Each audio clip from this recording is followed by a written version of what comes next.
Right, so running is an individual sport and there are no friends to bail you out when things get rough. No enforcer to knock someone out that picks on you, no Ronaldo to score all the goals, and no star fly off to kick all the points because the lazy forwards don't do their job. We all have our own beliefs and do things our own way, and anybody that thinks otherwise can just suck my... Anyway, sorry, I didn't really mean that, but we all do things differently. Something that's perfect for me makes absolutely no sense to somebody else. So, here are a couple of unpopular running opinions that'll split the running crowd. Wearing headphones in races. But the music dulls the pain and it feels like I can run faster and longer and not get tired. I feel you, big boy. I also listen to music while I run, but only in training. The best part of races is the atmosphere. Listening to all the footsteps of all the runners, hearing the people on the side of the road cheering you on, and even talking to the other runners and possibly making new friends. You cancel all of that out by wearing headphones. We all suffer in races, so let's all suffer together, not while blasting Taylor Swift or Beyonce or whatever makes you forget that you're actually running a race. And don't come to me with, but it's bone conductor headphones, I can still hear everything. Nonsense. I want clean ears. Slow people starting at the front. This is my biggest pet peeve when it comes to running, by far. You know what you are capable of, so just sort and position yourself on the start line according to your expected finish time. Yes, I know that we all paid the entry fee, so we are all entitled to stand wherever we want. But this is actually very dangerous for everybody. The first 5 rows on the start line of a 10-kilometer race will run a pace of between 3 and 3.5 minutes per kilometer, right from the start. And now, some very clever people decide that they also want to start there, because they don't want to wait 20 seconds until they cross the start line. And these people will run a pace of 6 minutes per kilometer. So you can imagine what kind of chaos that creates. And this happens all the time, at almost every single race, without proper seated starting groups. And I don't think that this is rude coming from me. I think it's just common sense. So I'll keep blaming and shaming them. Sorry, not sorry. Running vests in road races. Okay, so this one has a I don't get it part, but also a tip. Running vests are awesome. You can stack so many things into them, it's easy to drink from the flasks, and they're even quite comfortable. But doing a road race with a running vest, where there usually are 8 stations every 5 kilometers at least, well, that part I don't get. And on top of that, I've seen people with so much shit in that vest that I wanted to ask them if they're running the 100k ultra. I know that some people take longer than others to finish a race, so I'm not dissing anyone. It's awesome that we are all running, and I love that. But I really don't think that you have to carry 5 gels and 2 liters of water with you to finish a half marathon race, especially if there are 8 stations. And my tip here is buy a waistband. It's much more comfortable than the vest, you can fit in way more things than you think, and it doesn't cover half of your body.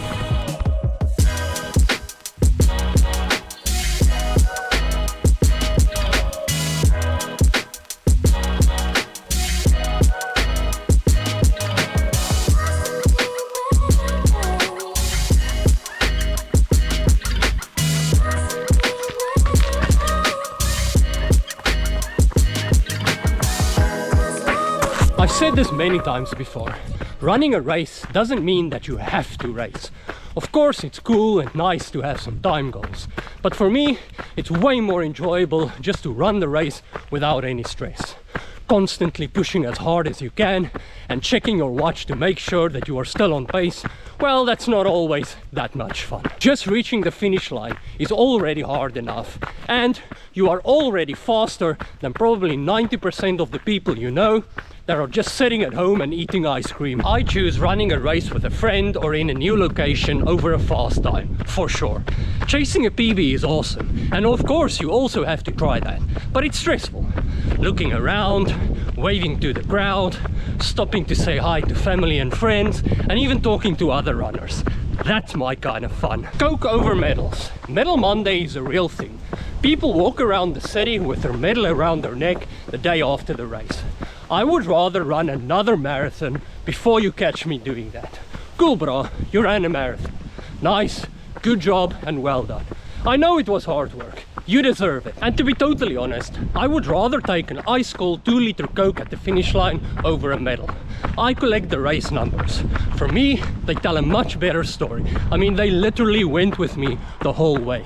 So I stick them on the wall somewhere in my flat. The medals that do have some kind of special meaning to me are packed away in a box and I never look at them. And the other ones, well, let's just say I don't have them anymore. Carbon shoes. Maybe I'm just jealous because I can't buy the carbon plated shoes that I really want. I mean, I'm not dropping that kind of cash on shoes that I'll maybe wear 5 times a year.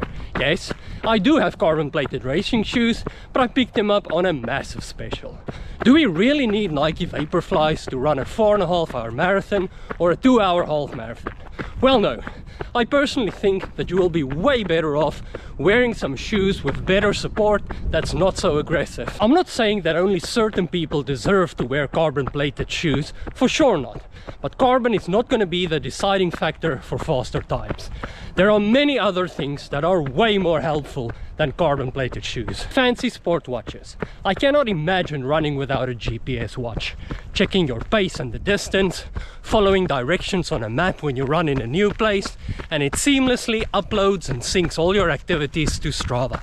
But you really don't need the fanciest watch that can tell you the time on the moon and remind you to go to the bathroom. I'm certain that most of us only use like 50% of the features that our watches offer. I mean, what the fuck is blood oxygen saturation? Cool, you got a sleep score of 99. Well done. And what if Garmin tells you that you have to recover for 72 hours after your long run? And yes, that does happen to me very often.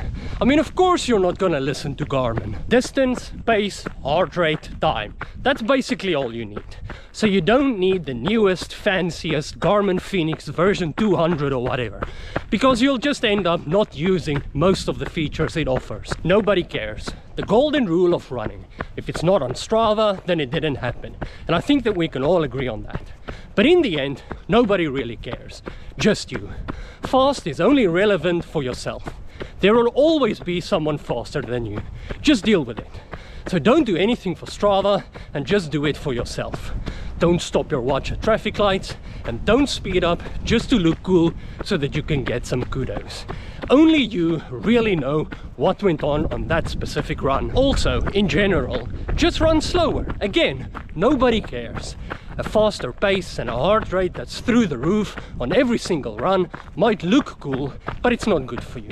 So just relax, take it easy, and don't try and kill yourself for some orange thumbs up. But after all of this, we are all runners and we all do the same thing. Doesn't matter if it's 5Ks or 100Ks. We all suffer and we all work hard. I respect everybody, all runners, because I know how much time and effort it takes to chase your goals. So whether you're chasing kudos, medals, or specific times, just get out there and smash